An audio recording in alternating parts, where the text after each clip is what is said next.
Hello everyone, welcome to Vidya Trans. दोस्तों, इस lecture में हम लोग बात करने वाले हैं टाइमर के बारे में कि किस तरह से GX Works 2 में, जो कि मित्सुबिशी का सॉफ्टवेयर है, हम लोग टाइमर यूज़ कर सकते हैं। दूसरा पॉइंट क्या है कि कैसे HMI से हम उस टाइमर की वैल्यू को चेंज कर सकते हैं। सबसे पहला स्टेप, हम टाइमर को यहाँ पे समझ लेते हैं। उसके लिए हम एक इनपुट लेते हैं। इनपुट हमने लिया यहाँ पर x0, ठीक है, ये इनपुट ले लिया। इसके साथ मैंने एक आउटपुट कनेक्ट कर दिया। अगर यहाँ पे आउटपुट दबा देंगे तो ऐसा नहीं है कि वहाँ आउटपुट जाके लगेगा जैसे एलिन बेटली में होता है। वो स्टैंडर्ड सॉफ्टवेयर है, इनका है डिब्बे टू डिब्बे काम करते हैं ये। यहाँ पे आउटपुट लगाओगे यहीं पे अटैच होगा, ठीक है। Y0 लगाया। अब यहाँ पे आपको क्या करना पड़ेगा, लैचिंग करनी पड़ेगी, ठीक है। तो लैचिंग करने के लिए आपने ये लिया, ओके किया और यहाँ पर एक और स्विच लगा दिया, ठीक है। यहाँ पे इसको आप Y0 दे सकते हैं, ओके। अब मैं Y0 नहीं, मैं चाहता हूँ कि मेमोरी के थ्रू लैचिंग करूँ, ठीक है। लैचिंग मतलब जब हम कंटिन्यूस सप्लाई चाहते हैं। पिछले लेक्चर में मैंने लैचिंग के बारे में आपको बता दिया था।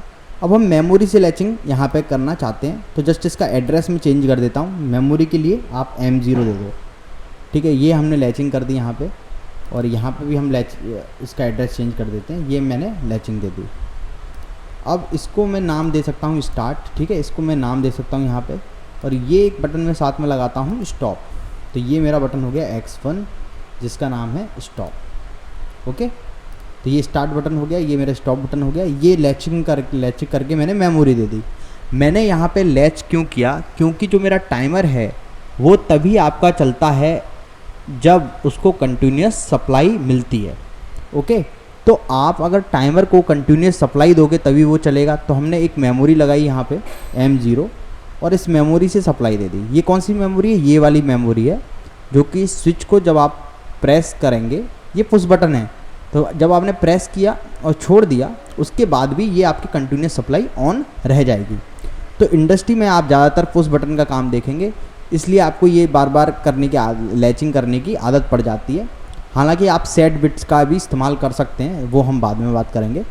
तो अब ये मैंने एक मेमोरी ले ली, इससे मैं एक टाइमर ऑन कराना चाहता हूँ। मैं आपको दिखाता हूँ कि किस तरह से मित्सुबिशी में आप टाइमर यूज़ कर सकते हैं। यहाँ पे डबल क्लिक कीजिए और यहाँ पे टाइप कीजिए T0। इसमें इस तरह से टाइमर लिए जाते हैं, T0, T1, T2, T3, और इसके आगे आप डालेंगे K100। K100 का मतलब क्या है, बेसिकली अगर ये 100 है तो इसका मतलब है 10 सेकेंड्स, ठीक है। इसमें आप 0.1 से गुणा कर दो या 10 से भाग दे दो। अगर आपको 10 सेकेंड सेट करना है तो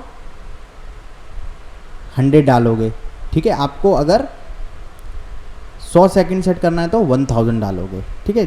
डिवाइडेड बाई 10 करना है आपको, ठीक है। इसको ओके कर लिया। तो ये बेसिकली आपका 10 सेकेंड का टाइमर सेट हो गया, और इसकी जो बिट है वो 10 सेकंड के बाद ऑन होगी, 10 सेकंड के बाद ऑन होगी।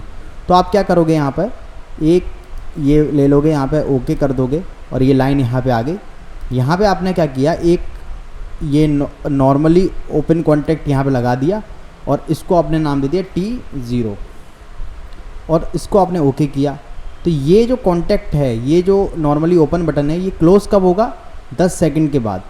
इसके साथ आप एक आउटपुट लगा दो, और आउटपुट आपने कह दिया Y0, ठीक है। आपने इसको ओके कर दिया। अब ये जो है कॉन्टैक्ट वो 10 सेकंड के बाद क्लोज होगा और आपके आउटपुट को ऑन करा देगा, ठीक है। अब इसको सिमुलेट कर देते हैं। ऐसी आप गलती कभी ना करें, डायरेक्ट सिमुलेशन कभी ना डालें, वरना ये प्रोजेक्ट चला जाएगा, ठीक है।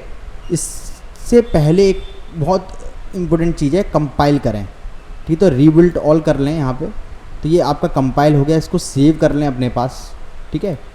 सेव एज किसी भी नाम से आप दे सकते हो इसको। फाइल नेम मैं देता हूँ basic off timer, basic off timer आपने दिया, इसको आपने सेव कर लिया।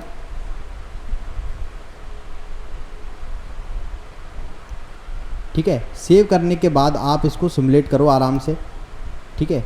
अब ये आपका सिमुलेट होने लगा, ठीक है। तो इसमें आपको टाइमर यूज़ करना आ गया, T0, T1, T2, T3 करके आप टाइमर को यूज़ करते हो, ओके। अब देखिए अब यहाँ पे आप क्या कर सकते हो, इसको रन करा सकते हो। रन कराने के लिए क्या करना पड़ता है, इस पर क्लिक करें और आप डीबग में जा सकते हो। रन कराने के लिए डीबग में जाओ और मॉडिफाई वैल्यू में जाओ। ठीक है, मॉडिफाई वैल्यू में आप क्या कर सकते हो, कोई भी बिट को ऑन ऑफ करा सकते हो। तो सबसे पहला स्टेप क्या है, लिख लीजिए अपनी कॉपी पे, डीबग पे जाएंगे और मॉडिफाई वैल्यू पे क्लिक करेंगे। यहाँ से आप x0 को ऑन कर सकते हो। अब आप देख पा रहे होंगे यहाँ पर 10 सेकंड का आप वेट करेंगे, वैसे ही आपका आउटपुट ऑन हो जाएगा। ठीक है, 10 सेकंड में आपका आउटपुट ऑन हो गया। और अब आप इसको ऑफ़ कर दें। वैसे ये पुश बटन था, आपको क्या करना चाहिए था, ऑन करके ऑफ़ कर देना चाहिए था। ये बेसिकली स्विच की तरह यहाँ पे आपने यूज़ कर लिया, कोई बात नहीं। अभी x1 को हम यहाँ पर x1 को ऑन करा के आपको दिखाता हूँ। मतलब एक स्टॉप बटन जो मैंने यहाँ पे लगाया जो कि सप्लाई लैचिंग काटेगा। ठीक है, अब इसने काट दिया, इसको ऑफ़ कर दो तो अब ये नॉर्मल कंडीशन में आ गया। काफ़ी अच्छा दिया हुआ है ये, इसकी तो मैं तारीफ़ करना चाहूँगा।